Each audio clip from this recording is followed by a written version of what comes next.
నిడదవోలు శాసనసభ నియోజకవర్గానికి నా అభ్యర్థిత్వాన్ని ఖరారు చేసినటువంటి జనసేన పార్టీ అధ్యక్షులు మా అధినేత శ్రీ పవన్ కళ్యాణ్ గారికి, అదేవిధంగా ఉమ్మడి అభ్యర్థిగా నా పేరుని ఖరారు చేసినటువంటి శ్రీ నారా చంద్రబాబు నాయుడు గారికి, భారతీయ జనతా పార్టీ నాయకులకు అందరికీ కూడా ప్రత్యేకమైనటువంటి కృతజ్ఞతలతో కూడినటువంటి ధన్యవాదాలు తెలియజేస్తున్నాను. నిడదవోలు నియోజకవర్గం రాజమండ్రి పార్లమెంట్లో ఉన్నటువంటి నియోజకవర్గం. ఆ నియోజకవర్గం అభివృద్ధికి నోచుకోలేదనేటువంటి మాట గడిచిన 5 సంవత్సరాలుగా గట్టిగా వినబడతా ఉంది. స్థానికంగా ఉన్నటువంటి సమస్యలు కానీ, రాష్ట్రం మొత్తం మీద ఉన్నటువంటి సమస్యలు కానీ నిడదవోలు నియోజకవర్గం మీద ప్రభావం చూపించినటువంటి సందర్భాన్ని మనం చాలాసార్లు చూసాం. అక్కడ ఉన్నటువంటి ప్రజలందరూ కోరుకుంటున్నటువంటి ఓవర్ బ్రిడ్జ్ విషయంలో కానివ్వండి, ఇతరత్ర అనేక మౌలికమైనటువంటి వసతుల విషయంలో కానివ్వండి, వైఎస్ఆర్ కాంగ్రెస్ ప్రభుత్వం ఏమాత్రం శ్రద్ధ వహించలేదు అనేటువంటి మాటని మనం గమనిస్తూ ఉన్నాం. ఒకప్పుడు నిడదవోలు అంటే చాలా అద్భుతమైనటువంటి జంక్షన్గా ఉన్నటువంటి నేపథ్యంలో ఇవాళ నిడదవోలు అంటే ఏ రకమైనటువంటి అభివృద్ధికి నోచుకునేటువంటి నియోజకవర్గంగా మిగిలిపోయినటువంటి సందర్భాన్ని గుర్తు చేస్తూ చాలామంది ఇప్పటికే ఏదో రకంగా ఆ నియోజకవర్గాన్ని అభివృద్ధి చేయాలనేటువంటి ఆ మాటని చెప్పడం జరిగింది. ఖచ్చితంగా ఇవాళ జనసేన, తెలుగుదేశం, భారతీయ జనతా పార్టీ ఈ 3 పార్టీల మేలి కలయికతోటి ఉమ్మడి అభ్యర్థిగా పోటీ చేస్తున్న నేను 100% నిడదవోలు నియోజకవర్గం అభివృద్ధి కోసం సంపూర్ణమైనటువంటి కృషి చేస్తానని, త్వరలోనే నిడదవోలు నియోజకవర్గంలో పూర్తి స్థాయిలో కార్యకలాపాలని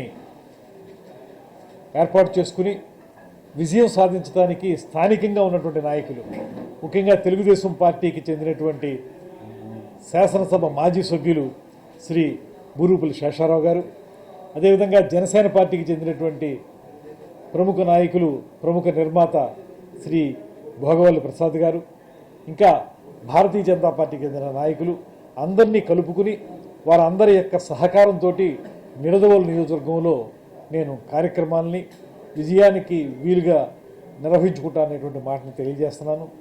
ఇంతకుముందు నేను జనసేన పార్టీ రాజమండ్రి పార్లమెంట్కి ఇన్ఛార్జిగా కూడా ఉన్నాను. ఆ సందర్భంలో కూడా నాకు నిడదవోలు నియోజకవర్గంతో పూర్తిగా సంబంధ బాంధవ్యాలు ఉన్నాయి. అక్కడ ఉన్నటువంటి కమిటీలన్నీ కూడా చాలా వరకు పశ్చిమ గోదావరి జిల్లా అధ్యక్షులు చంద్రబాబు గారితో కలిసి ఏర్పాటు చేసినటువంటి సందర్భాన్ని కూడా ఈ సందర్భంగా గుర్తు చేస్తూ, మా పశ్చిమ గోదావరి జిల్లా అధ్యక్షులు చంద్రబాబు గారితో కూడా కలిసి కార్యక్రమాలు నిర్వహించుకుంటాం. ఖచ్చితమైనటువంటి విజయాన్ని సాధించగలం. ముఖ్యంగా అభివృద్ధి కోరుకునేవారు, సంక్షేమాన్ని కోరుకునేవారు ఈ 3 పార్టీల కూటమికే ఓటు వేస్తారనేటువంటి నమ్మకం నాకు ప్రగాఢంగా ఉంది. కొంత రాజమండ్రి రూరల్ నియోజకవర్గం నుంచి టికెట్ ఆశించినప్పటికీ కూడా ఇక్కడ నాకు అవకాశం లేకపోయినప్పటికీ, కొన్ని కారణాల వల్ల, కొన్ని సమీకరణాల వల్ల అవకాశం ఇవ్వలేకపోయినా ఖచ్చితంగా శాసనసభ ఎన్నికల్లో దుర్గేష్ పోటీ చేయాలనేటువంటి ఆలోచనతో శ్రీ పవన్ కళ్యాణ్ గారి అవకాశాన్ని నాకు కల్పించినందుకు వారికి ప్రత్యేకమైనటువంటి ధన్యవాదాలు తెలియజేస్తూ, విజయం సాధించడానికి అన్ని విధాల సూటబుల్గా ఉన్నటువంటి నియోజకవర్గం నిడదవోలు నియోజకవర్గం అనేటువంటి మాటని మరొకసారి తెలియజేస్తూ, మా అందరూ జన సైనికులు, వీర మహిళలు, తెలుగుదేశం పార్టీ నాయకులు, కార్యకర్తలు, భారతీయ జనతా పార్టీ కార్యకర్తలు, నాయకులు అందరి సమిష్టి కృషితోటి, వారందరి యొక్క సహకారంతో నేను ముందుకు సాగుతాననేటువంటి మాటని తెలియజేస్తూ సెలవు తీసుకుంటున్నాను. ఎన్నికలు అనేవి వచ్చేటప్పటికి సహజంగానే కొన్ని అభిప్రాయ భేదాలు ఉంటాయి, కొన్ని భేదాభిప్రాయాలు ఉంటాయి. టికెట్ రానటువంటి వాళ్ళకి ఒక రకమైనటువంటి ఇబ్బంది ఉంటుంది, టికెట్ వచ్చిన వారికి వారందరినీ సముదాయించుకోవాల్సినటువంటి అవసరం ఉంటుంది. వీటన్నిటి రీత్యా నాకున్నటువంటి సుదీర్ఘమైనటువంటి రాజకీయ అనుభవంతో నేను తూర్పుగోదావరి జిల్లా, ఉమ్మడి తూర్పుగోదావరి జిల్లాకు అధ్యక్షుడిగా పనిచేశాను. అదేవిధంగా గతంలో కూడా వేరే రాజకీయ పార్టీలో ఇటువంటి బాధ్యతలు నిర్వహించాను.